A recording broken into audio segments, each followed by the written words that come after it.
saya jelaskan dari segi teknik lagi sobat ya.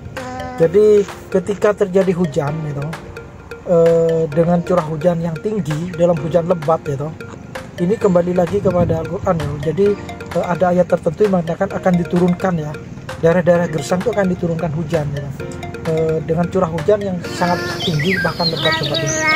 Nah, pada saat itu tidak ada tanaman sama sekali, maka itu tidak akan terjadi proses intersepsi. Apa intersepsi itu? Proses penyaringan butiran-butiran daripada air hujan itu sobat ya.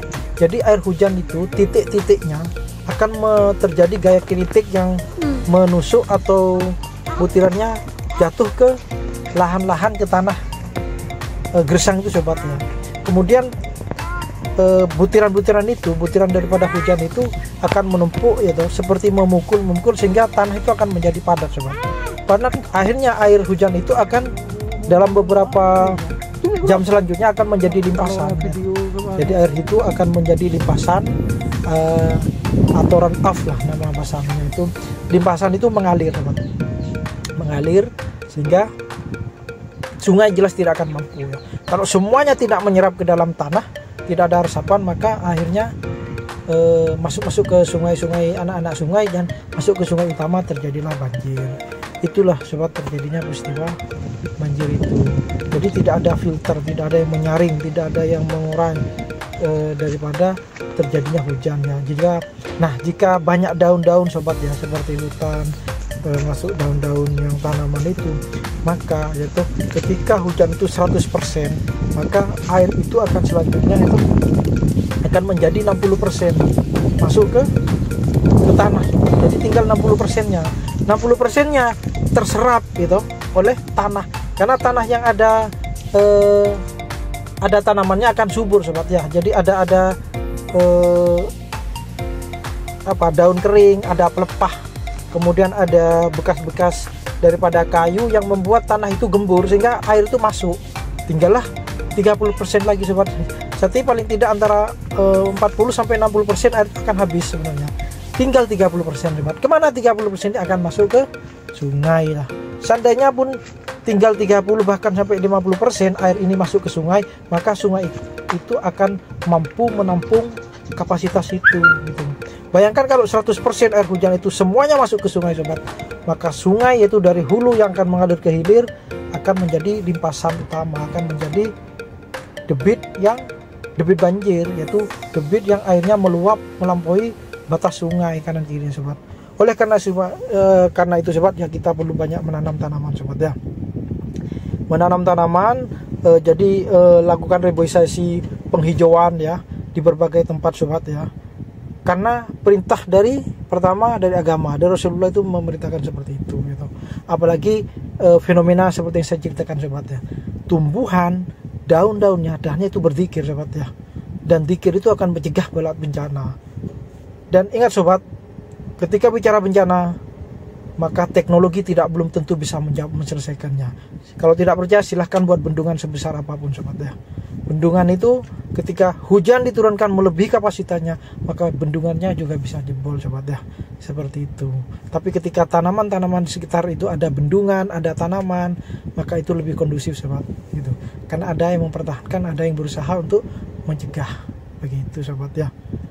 Itulah yang terjadi sobat, fenomena yang terjadi saat ini ya.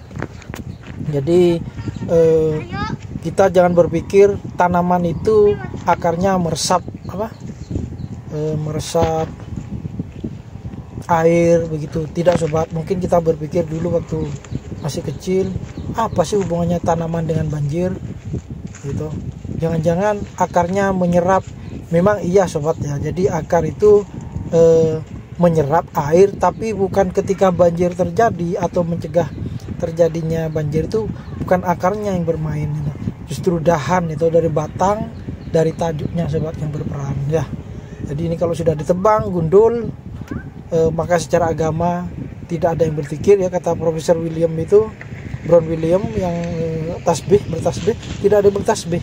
Kemudian secara teknik, secara proses intersepsi dan evaporasi, dahan itulah sebenarnya yang mencegah atau memfilter, mengurangi. Jadi ketika hujan itu 100% lah seperti itu kodenya, maka akan terjadi proses intersepsi sehingga tinggal 60%. 60%-nya 30%-nya atau 20%-nya masuk ke dalam tanah sebab terjadi infiltrasi ya, seperti itu.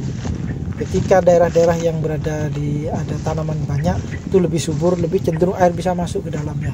Walaupun jenis tanahnya tipe yang hidrologi D lah, itu yang sulit menyerap ya. Tetapi ketika ada tanaman, maka di sana akan terjadi proses mikroorganisme yang mampu menyerap air sobat ya. Artinya tidak 100% air itu jatuh ke tanah, di permukaan tanah, mengalir di permukaan tanah, masuk ke saluran-saluran pembuang, anak-anak sungai, kemudian masuk sungai utama. Sehingga ketika curah hujannya semakin tidak berhenti atau tetap lebat, pasti terjadi banjir karena tidak ada proses yang menghadangnya, seperti itu sobat ya. Itulah terjadi. Oleh karenanya mari kita perbanyak menanam tanaman sobat ya, karena baik dahan, tajuk ya, jadi sisi bagian atas itu ataupun akarnya itu sama-sama berfungsi dalam mengendalikan air hujan sobat ya. Jadi bisa subur seperti dalam gambar itu sobat ya. Jadi semakin banyak tanaman di muka bumi ini akan semakin dapat mencegah terjadinya bencana sobat ya, bencana banjir. Di lain kesempatan nanti saya akan menjelaskan tentang peristiwa bencana kekeringan sobat ya. Oleh karena itu tanaman itu memang betul-betul dapat mencegah, karena itu sobat ya. Dari segi agama dia bertasbih mencegah bencana, dari segi sains, teknologi atau dari teknik, akar dan dahannya betul-betul mengendalikan terjadi proses intersepsi atau jatuhnya air hujan sebelum menyentuh tanah sobat. Nah, biar subur seperti gambar itu sobat ya, itu tidak akan terjadi banjir karena daerah aliran sungainya sangat aman. Baik, itu saja sobat dalam vlog video kali ini. Terima kasih ya. Assalamualaikum warahmatullahi wabarakatuh.